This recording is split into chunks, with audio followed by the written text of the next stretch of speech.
Good morning. I'm Craig Snyder, the President of the World Affairs Council. I'd like to welcome you to this meeting of the Ajay Raju Millennial Membership and Program Series discussion, which we've titled, What Will We Inherit and What Will We Make of It?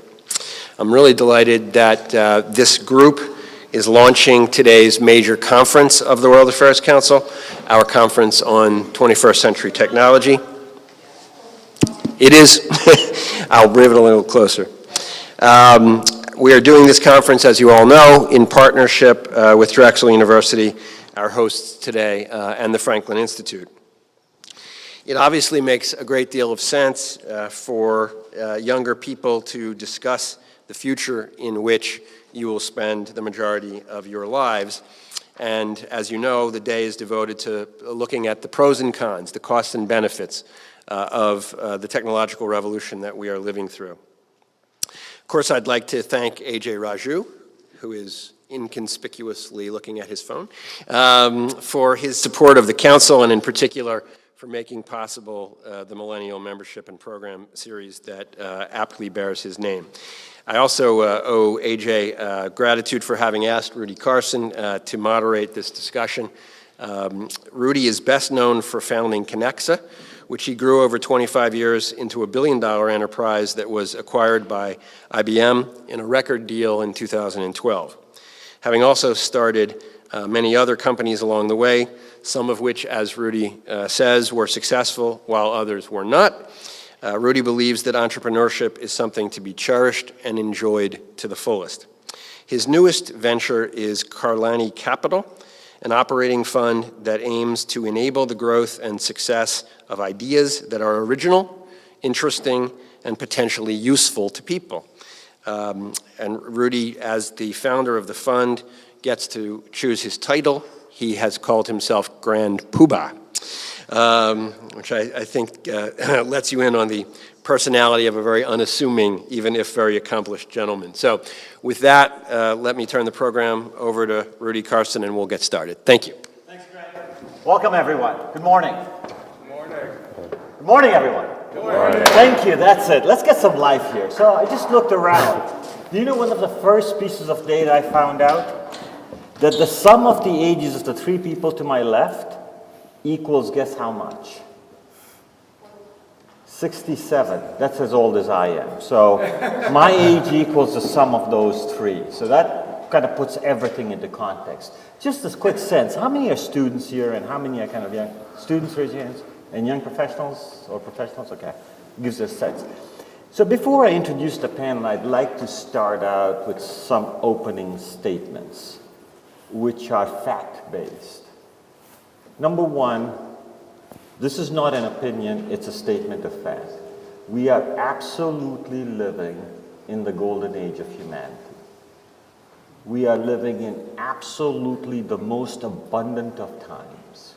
And no matter what data point we choose to look at, whether it is human rights, poverty, where we've taken more people out of poverty in the last 50 years than in the preceding 500 years, according to the United Nations. Lifespan, we talk about all the wars, but a little known fact, we actually increased our life expectancy in the last 12 years by 6 years. The United Nations just told us about that last September while we were following the war in the Ukraine. Our wealth is at an all-time high. There are fewer poorer people as a percentage of the population than there has ever been. Deaths due to hostility are down 99%, and I'm not misquoting a number, 99% from the decade of the Second World War, and down by approximately 50% from 2 years ago. You're 7 times as likely to get killed by a policeman in the United States than you're by a terrorist. Every single measure, human rights, technology, health, is up and to the right. So that's how I'd like to start out this conversation. We're living in the golden age of humanity. We're living in abundant times. Where do we go from here? And before I shut up, what I will do is introduce the three people to my left. And having chatted with them briefly, they can create a tremendous sense of insecurity in you. So I would just kind of pull back from their resumes a little bit and recognize them for the power of their intellect and their wisdom. Their accomplishments at their young ages are something that are absolutely phenomenal. So to my left is Stacey Ferreiera. At a very young age has already founded a bunch of companies, sold a few, and was, I think, the youngest female entrepreneur to ever do an exit. That's pretty remarkable.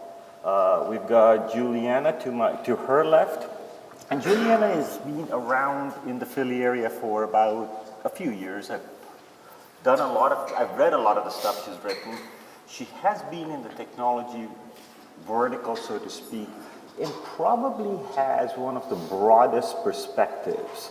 When we think about technology, a lot of times we are narrow in our thinking, either software or hardware. And Juliana has this incredible capacity to put it into layman terms. And so I'm really looking forward to hearing from Juliana. And Youshaei works at Google. That's one of his jobs. He also writes in the evening and has done a bunch of things in his life. But at the end of the day, I think what you'll find fascinating about John is his incisive intellect in understanding various aspects of our society and how they're segmented. And that segmentation of society using of technology will be fascinating in the upcoming discussion. So on that note, I'm going to give it to them to start opening statements, and we'll start with you, Stacey. Sure. In terms of opening statements, I just want to say about this whole panel, one of the things that I find interesting about the future is that as you were talking about having this golden age, I think right now we're really in the age of opportunity, which is something that I always think about and look at. And what that means to me is that now more than ever, young people and just anyone in general has more opportunity than you've ever had before in your lifetime. And so I think one of the things that's a blessing, it's also tough for us to focus. So I wanted to kind of dive into that too today about the opportunities that we have and then how we focus from all of those opportunities. We can do literally anything that we put our minds to. So how do we pick what we want to spend our time on? Yeah, we definitely do have a lot of opportunities. So I was just talking to Stacey earlier and I was telling her, so I'm a reporter at a website called Technically Philly, and we cover the technology scene in Philadelphia. And Stacey said, so do you want to keep doing that, or do you want to start your own thing? And sort of that freedom to start my own thing, if I wanted to start my own thing, I love that. Our company was started by 3 Temple grads. They graduated 6 years ago now, and they started the company when they graduated because they couldn't get a job in Philadelphia journalism. So I think that just speaks to the kinds of opportunities that we have in this day and age. Yeah, I just want to say I'm super excited to be here. It was not too long ago that I was going to school down the street at Penn, and I remember going to basketball games between Drexel, the 30th Street rivalry, and I can't believe that just a year and a half later I'm able to share the stage with so many amazing people and get such an overly kind introduction from the grand poobah, Rudy, over there. And I couldn't echo more what they were saying. I really think, especially for the Drexel students here and the recent graduates, you could, like, in today's day and age, you could do anything you want. I'm a first-generation American. My parents came here after the revolution in Iran. I was lucky enough to study at Penn in a program called the Huntsman Program, which brought together international business. And I just took time off after graduation and found I had a passion for writing and started a blog, and that started gaining traction. I was able to write for Forbes, Fast Company, and the Huffington Post. And I have no writing degree, and I think it just goes to show that if you just work hard, you're able to make things happen no matter what your age is. So I think that's the time we're living in. So I'm going to start out with the first question and contextualize it. I met Pepper 6 days ago. Pepper is 4.5 feet tall and a robot that is currently operating in Japan and is part of the SoftBank Ventures. And I walked over and shook hands with Pepper. And Pepper shook my hand and said, it's unhealthy to shake hands because of germ transfer. Why don't we do a fist bump? So I turn around and I do a fist bump. And turns around and says to me, so what's your name? So I said, my name's Rudy Karson. And what's your name? And he says, it's Pepper. And I said, what do you primarily do? And went on to explain what he primarily did. And this is conversations taking place real time with a robot. So I said, I'm going to really stump it. I said, what's your favorite robot of all times? Immediately comes back and says, R2-D2 from Star Wars. Do you want me to mimic him? And proceeds to then mimic R2-D2. And I thought to myself, wow, has robotics come this far? So the question to the panel is, out of everything you're seeing, if you had to pick the most important technology trend or the most important technology innovation that is near term, what would that be? And then the corollary question would be, what will be the impact of that to all of us? Who wants to go first? It's a big question, Rudy. Go for it. I'll take it. This is supremely biased because during my day job I work at YouTube at Google, and I think it's video. I think you're going to see in the short term, at least, we could talk about like self-driving cars and all these things and robotics in the future, the Internet of Things. But I think if you look just in 2015, it's going to be the year of video. You already see, I don't know if you check your like Facebook feeds as often as I do, but if you look at it, you're going to see more video, and that's specifically because Facebook's algorithm is now planned to put video at a higher place. Twitter's going to launch their video product, and there's already so many startups that are just seeing that the most interesting content and the relevant content that resonates with millennials is video, and that's something that at YouTube we're trying to work with, trying to grapple with, trying to improve on. So I definitely think, at least in the short-term technological innovations through social media and through other platforms, will be through video. So just something to keep an eye on in 2015. Stacey? Definitely. I think I would echo in the short term things like video. In the long term, more things like Internet of Things. And I, too, am a little bit biased in the sense of I have a lot of friends that are doing stuff in this space field. And I think that going to space is something that, to me, has always been fascinating in terms of mitigating the risk of humanity being wiped out on Earth. And so, not to get all dark on us, but I think that space is fascinating, and to explore a whole nother world and think of all the possibilities. You know, we think of all the infinite possibilities we have here on Earth, but think about taking that and timesing it by 2 by going to space. So I think in the long term, something I'm interested in is space. I'll go a little bit wonkier and talk about open source technology. Before I worked at Technically Philly, I'd hear the words open source technology and my eyes would glaze over. So just as a quick primer, open source technology is where lots of different contributors can work together to create something, whether it's an app or a programming framework. And I feel like the potential of that is really great because, you know, I've talked to a lot of companies here in Philadelphia, and it sort of pushes your development team's depth, like, more than they could do on their own. So if one person can do 10 hours of work, and then someone else in a startup in New York is working on that open source technology and doing 10 hours of work, and someone else is doing 10 hours of work, suddenly you guys have done, 50 hours of work, and that's going to come back and affect each company. And so, yeah, I like this idea of everyone sort of working together to push their business goals. Any comments from the audience? Anyone seen a technology that they believe would be absolutely earth-shattering in their opinion? Or any follow-up questions to this? Yeah. A flying car? Yeah. Wow, where was Yeah. this?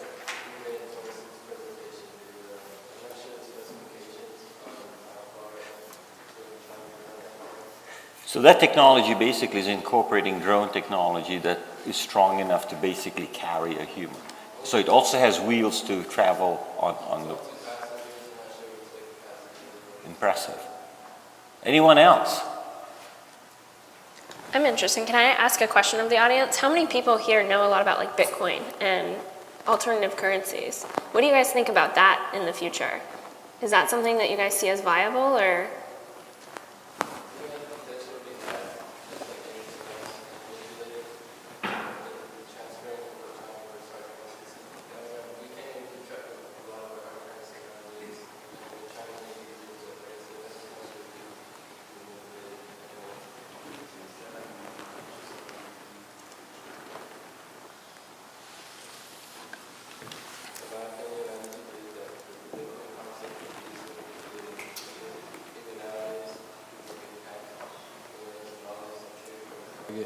And the whole, incident. So I just think it's very risky in terms of, I understand the innovativeness and how they're trying to, keep track of everything a lot more.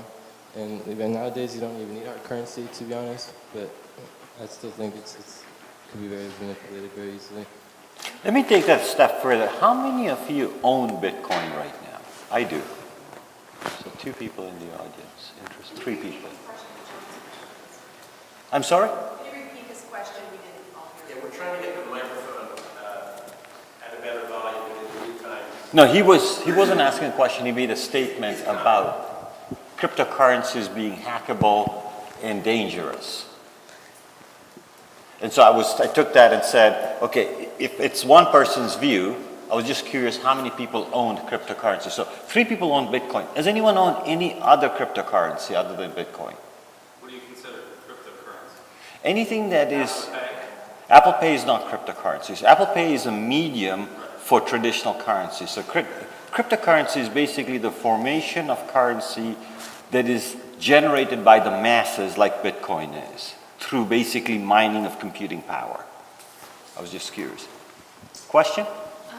I was a part of a community in my hometown in a neighborhood, and we had a timeshare, and the process of going from like the spreadsheet that the one person had at the co-op to trying to make it a digital enterprise for not only the neighborhood but the growing community, because there were so many people who wanted to be involved in it, was definitely a lengthy process, and it was going from low tech to high tech was a really interesting conundrum, and we're still trying to figure it out. It's definitely a process, and it's interesting to be asked about it. So let's look at the second half of that. What will we make of it? So I'm going to go to the panelists and say, now that you've heard a bunch of different technologies, including yours, what are we going to make of it? And let's pick a time horizon of, say, 5 to 10 years. And Stacey, I'm going to start with you on Bitcoins, because you dropped that one. Okay. I think 5 to 10 years to change kind of the way that we see currency is tough. But I think that it's something that people will continue to explore more. Obviously, there are only 3 of us that own any sort of cryptocurrency in here right now, but I think that it's something that will probably become more widely acceptable and used. Just because I see a trend of my friends buying into cryptocurrency a lot more than I could have ever imagined 5 years ago. But I think other things too, like there is that medium point of things like Apple Pay, of people starting to use these things just to make the payment process easier. So I think that in the next 5 to 10 years, hopefully we'll be paying with our phone rather than having to carry around credit cards and stuff. So one of the impacts on the financial institutions we should think about in terms of cryptocurrency, when we're using credit cards, there is a cost of about 2.5% in all the work that is done in terms of ascertaining it, proving it, fraudulence, all that kind of stuff. And most of those inefficiencies of 2.5% currently go into our banking system. With cryptocurrency, if I'm transferring money over to Stacey, it's like cash moving through the system with no barriers and no cost. So what would that mean to people in the finance industry if that trend took off? And what would happen to those jobs, and what would happen to those institutions? And what would happen to the profits of those enterprises? So that would be some of the ramifications associated with jobs and societal change from that perspective. Let's think about open source. What's open source going to do to our jobs? What's it going to do to humanity in the next 5 to 10 years? Yeah, well, I guess if if open source rises, then it'll be less proprietary technology, less people just owning certain things that everyone else uses, and it's the sort of spirit of the community owning something, and anyone can contribute. But I do think that there's this barrier to entry when we're talking about open source technology. So I don't know what percentage of the population we'd be talking about who actually is using it or who's contributing to it. So I think that also raises the question of how we can teach digital literacy in schools. That it should be as crucial as reading and writing, that everyone should know if we're going to all be using these phones and all be using computers, like how these things are built and how they work. And John, you talked about YouTube and videos, and videos kind of form the foundation or cornerstone of virtual reality. So as you think about the near-term changes and the impact, how do you think this is going to blend into virtual reality, and will it play a huge role? What are your thoughts on that over the next 5 to 10 years? It's so funny because I feel like in SF, it's such a hot topic talking about virtual reality. My housemate is working on a virtual reality startup, and he has to use the projector in our house. He's like, I'm trying to hack together a virtual reality set. And I feel like the implications is that we all become more antisocial, and we all stay at home more, and we all go immerse ourselves in realities that don't exist, but that we want to put ourselves in. If you want to take a vacation, if you want to go for a run on a mountaintop, you can now access that through virtual reality, and almost having the reality that is the movie Avatar come as close to the 21st century as possible. So I'm a little scared about that, to be honest, because I think there's so much to be had in the real world and not virtual reality. And so how many people are familiar with virtual reality? How many people have experienced it either through Oculus goggles or Samsung or anything? Raise your hands, please. Okay, so about a third of the room has experienced virtual reality. Any comments on that? And comments on what John had to say as far as risks? 1, 2. Hello, I actually thought that was the next big thing. I was waiting to hear it, and I didn't. So I was like, wow. Because when you mentioned the Internet of Things like Stacey did, the first thing that came to my mind was virtual reality. When you think about all the things you mentioned, like being able to go to YouTube and connect with people, or being able to take classes online without having to go to classes, shop online without having to go to the market, buy things, everything. When we say the Internet of Things, we are in essence saying virtual reality. And when I look into the future, what I see is a world where you could wake up, stay at home, and do everything you have done like 50 years ago.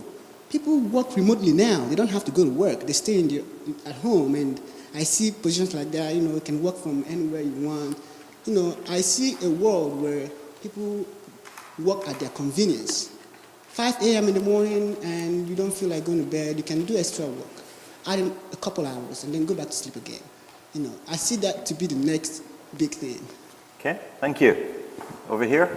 I was in CES in Las Vegas a month ago, and they were unveiling, They were unveiling 2 new augmented reality glasses, and what I found fascinating was, their demo they had was you were walking down the street, and as you were on the corner wearing the glasses, you could look up at the subway sign and see the next subway schedule. It would pop up for you. Or if you looked at an ad for a car on the side of a bus stop, the car would pop up to the left of you, and you would see the car drive off into the, into the street. So what I found interesting was that your normal everyday livelihood would change by being bombarded with more information and more advertising. And how does that impact our society from an interactivity standpoint? When someone's standing next to me, am I distracted from the signage behind them? So let me turn the conversation a little bit different now. Let me say, we're looking at all these great technologies that are coming up. And let's think about some of the risks associated with it to balance the conversation. Are you familiar with the name Craig Venter? He decoded the human genome before the US federal government could. And the guy's probably one of the smartest humans on this planet. And what's interesting is he has been able to take strands of DNA and create artificial life that basically pulls out carbon dioxide out of the atmosphere, thereby reducing global warming and creating energy simultaneously. And he's got an institute in La Jolla, extremely well respected, very well funded, but it's creating life. And right now, it's with our government. They're trying to figure out, Congress is trying to figure out whether it's truly a life form and what are the ethics associated and the bioethics associated with those kind of changes. So as you think about all these technologies that are coming on and the risks we're going to inherit, out of everything you've heard, John, you touched upon the risk of humankind getting isolated with virtual reality. Elaborate on that risk, and then I'll come to the two of you for what do you think is the single biggest risk out of all these technologies we're seeing happening out there in terms of humanity itself? Yeah, I think it's a huge risk, and I think the risk to humanity is that we no longer become human. And I think I mean, you see it in little ways, is that we are becoming more and more apt to interact with people in ways that aren't really interaction. Like, I was talking to a friend the other day, he's like, yeah, I was catching up, he was saying this, I was catching up with a buddy and seeing how he was doing. I'm like, oh, like you guys met up in a coffee shop? Like, no, I just perused his Facebook profile. I'm like, what? Like, that is not catching up with somebody, that's like voyeurism. And that's just a bit weird. And you even see it on smaller and smaller levels that I think are indications of bigger trends. I hate the idea of selfies because when people go abroad and they travel, I think there's something beautiful about interactions between two strangers that no longer happens, and it happens in the form of, hey, can you take a picture of us? And that might spark conversation. It starts in the form of, hey, I'm trying to get to this restaurant, I have no idea where it is, can you tell me? We don't do that anymore, we look down at our phones. And I think the prospects of virtual reality make this even scarier to the point where, you know, people are relying on worlds that don't exist, or perhaps in the more short-term augmented reality. And I don't know. I'm afraid that we'll become less prone to connection and creating those memories that I think, you know, are most important no matter the innovation. So I think that's the biggest risk, but I'm also a very sappy person, so, you know, there may be other things at play. Cool. Yeah, John, that can you take a picture of me is how my brother met his wife. So. Yeah, wow, there you go. Yeah, what am I afraid of? I guess we're so dependent on things like Facebook, you know, and Google. Sorry, John, but and I've heard people talk about this phenomenon where we're basically, there's always the terms of service agreement, and we're always just pressing agree, and we're buying into this thing that, you know, we don't have any control over. And I don't know, like hundreds of my photos are on Facebook, like my personal photos, the ones of like me and my friends and my family, and I just feel like we are so beholden to a few corporations, and it's controlled by people that, I don't know, we didn't elect. I don't know if that would make it better, but, you know, it's by people that we don't know and that are driven by profit. I think that scares me. I think I'll kind of piggyback off of what you guys are saying. I think one of the things that I always think about in terms of risk is that we get so caught up in our devices, and we get so caught up in looking down into things and saying, how can we build another app, or how can we build another thing that's inside of a computer? And I think that the biggest risk that we have is not looking larger than that. It's not looking out into our world and saying, what else can we do that's beyond our cell phone? What else can we do that's beyond our computer screen? And I think that that's a big risk that we run, is just keep getting smaller and not looking at the larger picture. But to kind of flip that too, to talk about just an opportunity that we have with all of these risks, I think technology has enabled us to go out and see more things too. So the fact that nowadays you can be an entrepreneur and you can create your own blog and you can kind of travel the world while you're building whatever it is that you want to build, I think that creates an enormous opportunity for anyone to kind of build something that they want to build and go and travel more. And of course that has implications. I know there are a lot of young people nowadays who, rather than going out and getting a job after college, they're creating their own thing and they're making enough money to get by, and they're spending 6 months in a lot of different countries just to travel and to explore. And I think that that concept is really cool in the sense of what an opportunity we have to make enough money to go and be able to experience the world. And I think there's also a responsibility of people to do that if you have the opportunity to do that, and then take what you're learning back into your own community. Risks associated with that too, of course, is what does that do to local economies if people are uprooting themselves every 6 months to go and experience a new city? What does that do to creating a loyal customer base in a local area? But I think it's also an opportunity, so to think about both sides of the coin there. Any thoughts from the audience, questions to the panel members?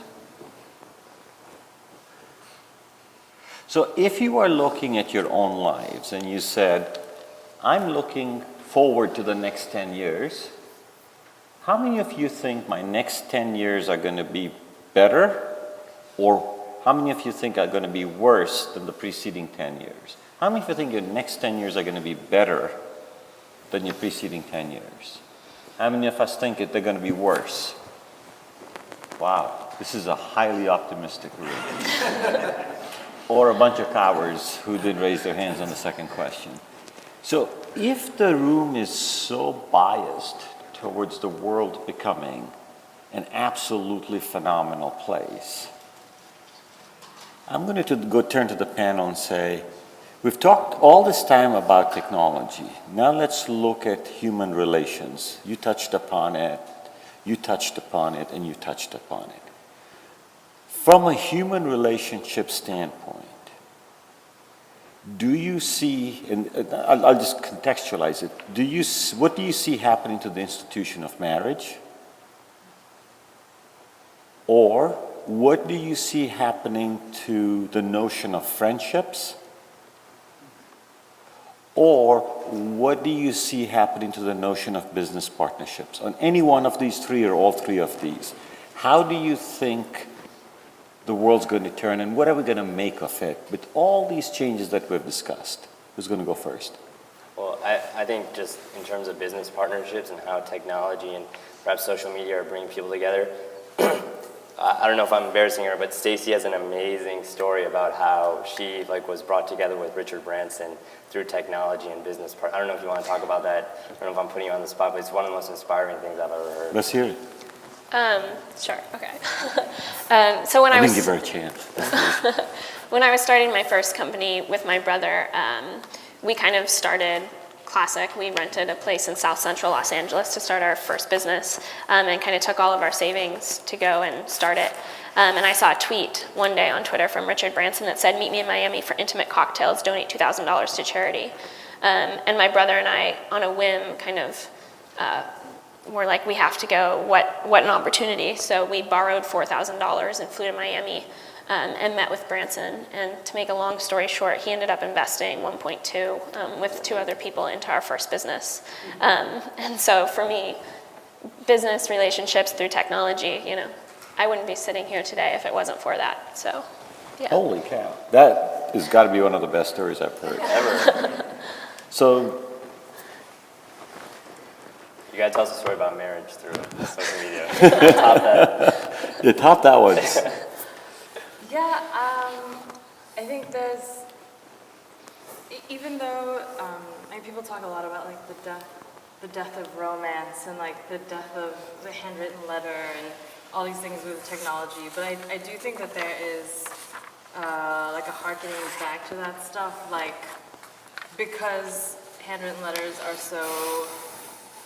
so unique these days that getting one means a lot. So I feel I don't know, there's a special importance placed on doing those sort of old-fashioned things.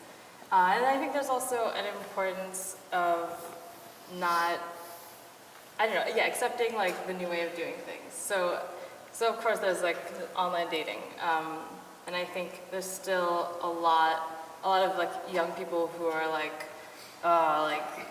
online dating is terrible, you gotta meet people in real life, and I think there's a space for both of it. So I think we're just, in the future, we're still gonna be grappling between how we do the old-fashioned stuff and temper that with the newer stuff. Yeah, find a balance. I think one of the big questions that I have too, and I don't have an answer for this, and I'm still trying to explore it, but with relationships and all that kind of stuff, I feel like nowadays with technology, we're in an age where we like need immediate gratification. And so that's something where it's like, how does that need for immediate gratification play into loyalty in relationships? And that's something that's kind of scary. Just hearing and talking to friends of like, you know, maybe you're going out and dating someone, but you know that you've got like 300 Tinder matches. What are you gonna do when you have all these people messaging you on Tinder versus someone who, you know, might be there and How hold many the door people you know open, about Tinder? Raise your hands. Okay, half the room. It's really a dating app where you swipe right and left if you like somebody with a picture. So just thought for the rest of you, please go ahead. Yeah, so it's kind of interesting where 300 matches is a lot, by the way. it's Casual, you know, Richard Branson, 300 matches. no, it's just interesting to think about to me where I don't know, for people who work a lot, I consider myself someone who works a lot. So knowing that I can't always be there if I were to have a significant other is kind of scary, knowing that maybe they're on Tinder and maybe they're getting people to message them all the time. But because I'm focused on work, and I'm sure a lot of other people have the same sentiment, you're focused on a career, you're focused on something else, and that doesn't mean that you can't focus on the other person too, but where does that loyalty lie when we're so focused on immediate gratification is something that I constantly think about. Yeah. Go ahead, Yes. please. In terms of friendships, I think that social media has really changed what relationships and friendships are like now. So, I don't know, when I was in like 9th grade, when there wasn't Facebook, you didn't know what anyone else was doing on the weekend unless you asked them. And now you can see photos from like everyone's party and everyone's vacation, and it's like, yeah, sort of this fight to have the coolest life and to create like the best narrative of your life and like what you're doing. I'm not sure how that's affecting us, but I feel like it can't be that good. But it does sort of give you that power to create the narrative of your own life and express yourself and like, yeah, show it in a certain way.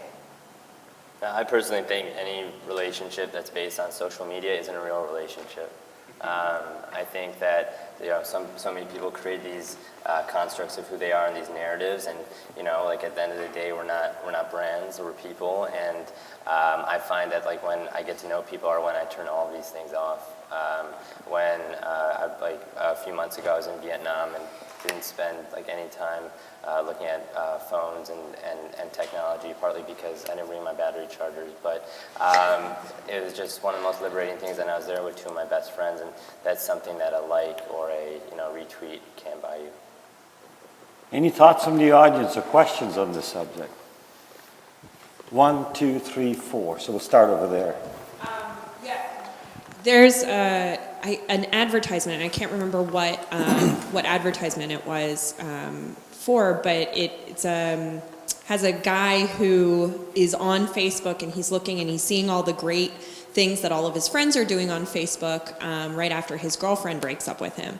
And so he starts to try to post things online about what he's doing, but it shows in real life that he drives up to the side of this hill, hops out, takes a picture of himself with like his headphones in and says, oh yeah, like 5-mile run, and posts it online, and then hops back in his car and drives away. And then shows like other things that he's doing in order to try to either impress the girl who broke up with him or his friends.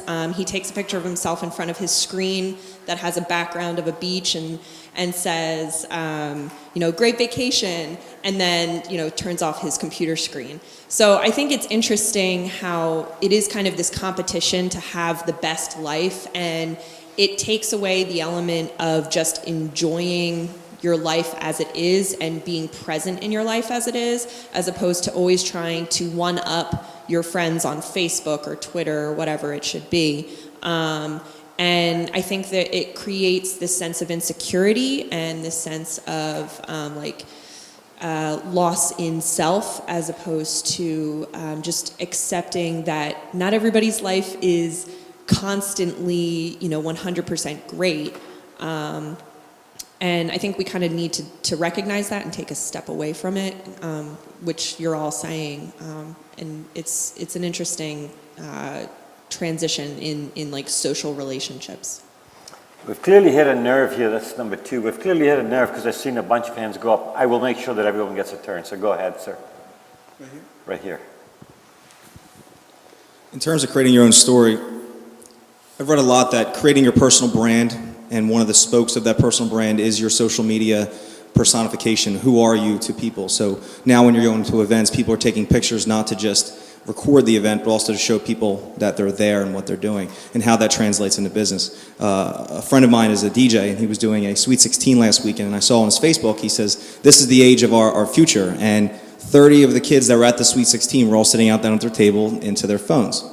And it got me thinking, how do you change your personal brand online, but still let people know what you're doing, so that when you are at a great event like this, you want to share it to the world that they missed out on this awesome event, that they should have been here. So maybe for next year, they're coming to this event. So how do you still take your own memories and what you're creating in your own life and share it with the world so they want to be here next year?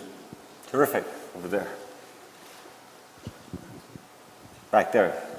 Gentleman. Right there. I think that the problem, the fears we have about social media or how the Internet of Things change our lives is not a new thing. It's an existing problem. We've had that issue of insecurity and trying to be better than your neighbor, trying to be better than your friend, have the latest car and things like that. But the Internet of Things or social media only accentuates it. It's not an entirely new problem.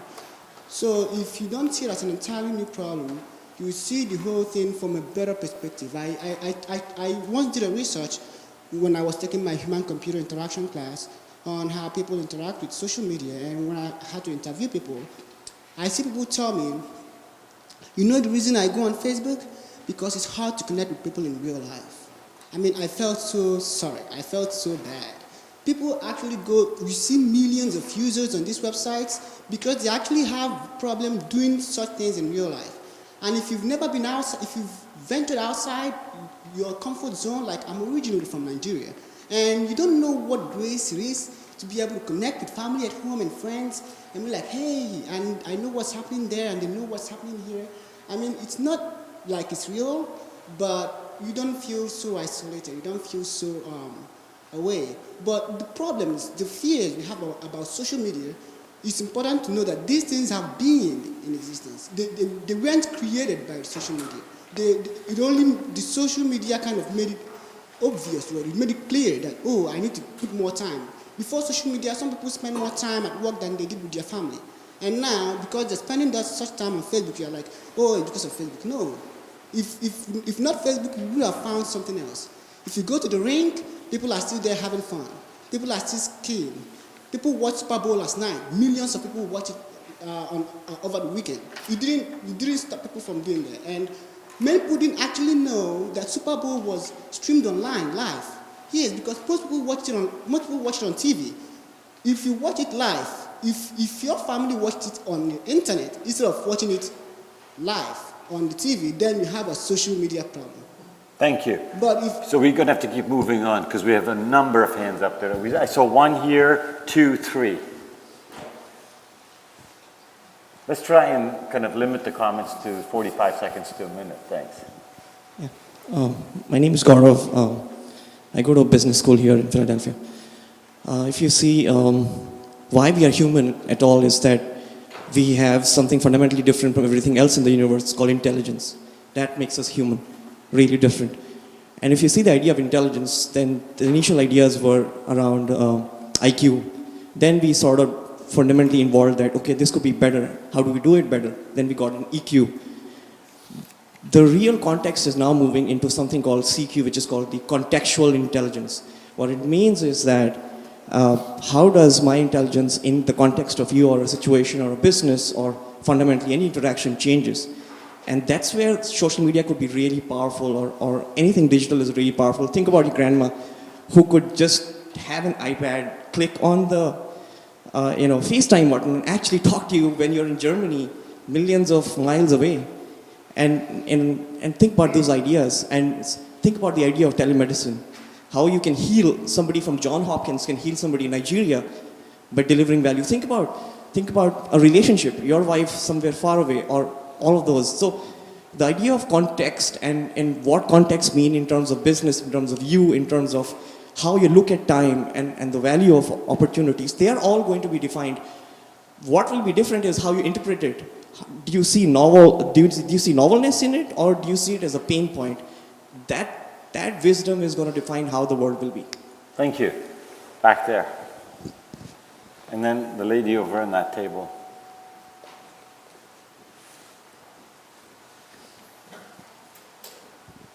I just want to piggyback on what this lady over there said. So that short film that she was talking about, it's called What's on Your Mind, if you haven't seen it or if you want to see it again, and it was by 3 Norwegian filmmakers. So that was, I knew exactly as soon as she said what she was talking about. And so that was it, What's on Your Mind, and I'm sure you can find it on YouTube. So thank you.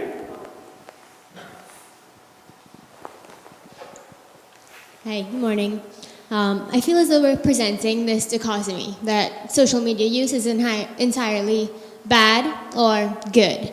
But what I see social media platforms as having strength in is in giving people who don't have speech agency, giving them that platform. And we've seen that with the Tumblr and Twitter communities recently with people of color and marginalized groups and trans communities in ways that they have not had that opportunity for speech before.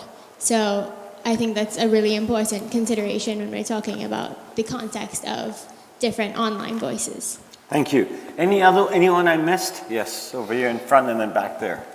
Go ahead, then we'll come here. Thank you. What I'm hearing here is a common trend of, social media is changing us and who we are, or how do we make sure we're posting things that brands us. And what I think is really unique is that at the end of the day, it's all about our character as a human. Who do we want to be? What's our brand? So I think that if you're someone who is creating a facile, social media profile or a Facebook profile to make people look at you differently, chances are when you're interacting with people in real life, you're using that as an opportunity to be judged in a different way as well. And as far as what we post on Facebook or social media, I find that it allows me to touch more people, and I'm someone, if I like to inspire others, I can't tell you how many people have reached out to me and said, wow, what you posted really changed my view of this, or it really inspired me to do something differently. And the same thing, if I'm having a day or I'm not really sure how I feel about something, and I read a fellow coworker or a friend's post, and I look at that and I think, wow, I have an opportunity that I never would have through an interaction, because I wouldn't see them for another 2 months. But because I was able to read something that they had said or their view and look at it and analyze it in a different way, my wheels start spinning and I have a new opportunity. Thank you. I think it's back there. Hi, how are you? I'm Joel. Yeah, I agree with what everyone said so far, especially with, the idea of having a handicap, and social media might not allow you to learn how to connect with people organically or otherwise. But it's also, just as you said, it's not a dichotomy. It's one of those things that we're going to constantly struggle with moving forward because it affects our psychology. But the one thing I will note that I've noticed that I haven't heard is social media for me sort of affects personal interaction on the closest level. Some of my closest acquaintances, I find that I will not have genuine conversations with them anymore. It's more like it's us picking and choosing what we have to say to them that they haven't already found out through my Facebook feed or something like that. So, I mean, it's always an issue, but to me, what that means is that we're missing the opportunities to have these thought-provoking conversations with someone who I see on a regular basis, where when we don't normally have anything to talk about, we're talking about Facebook things now. I don't know if that makes any sense. But. Thank you very much. So what we'll do is we'll wind down the conversation now, give each of you a couple of minutes for closing statements. And let's break it up into 2 components and take your pick. We heard a lot about social media. It's clearly a hot topic. What are your thoughts around, and social media has brought down countries. I mean, we've seen revolutions started with social media. The two largest institutions on this planet for the last 2 centuries or more were either religious or faith-based institutions or nation states.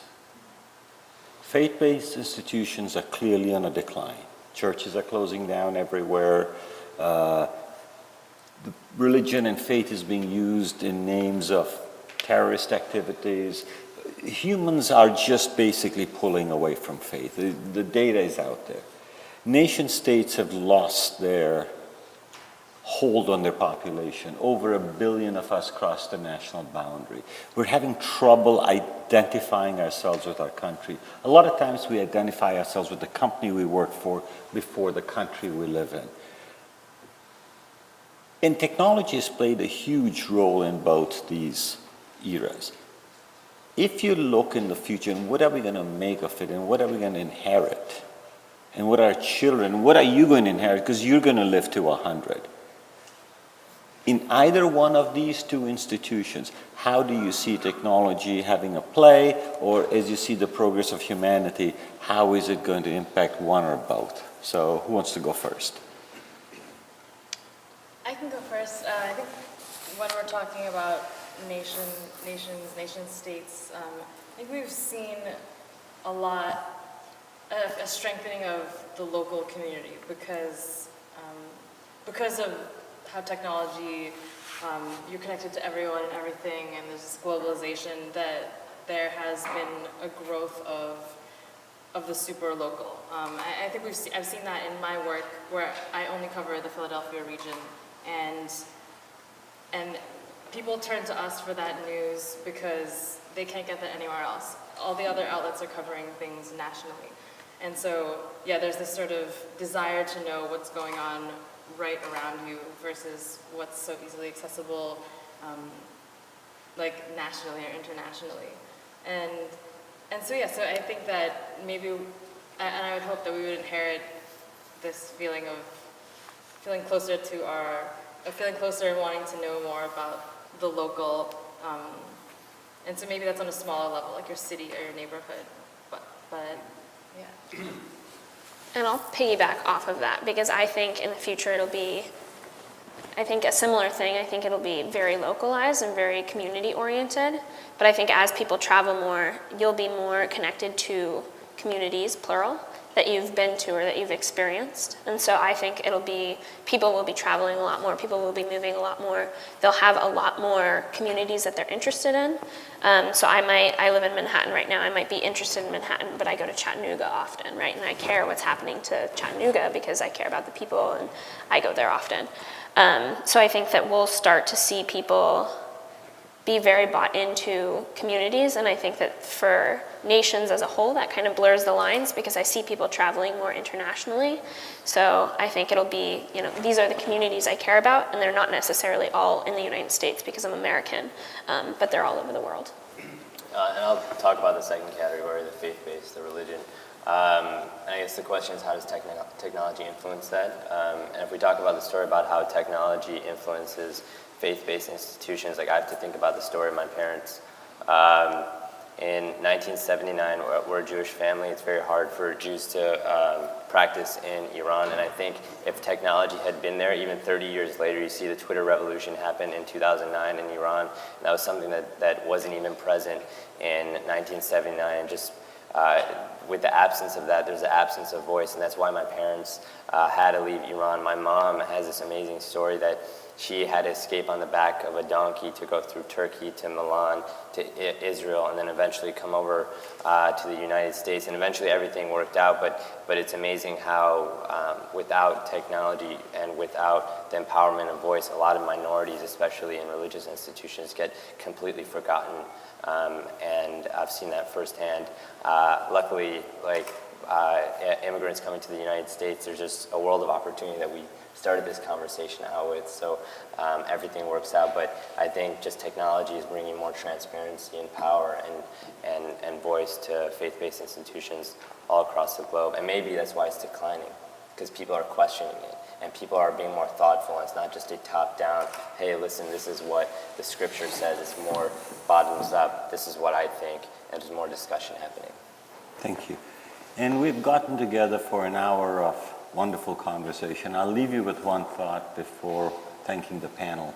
And that is, about 60, 70 years ago, Keynes said that we were going to inherit a 15-hour work week.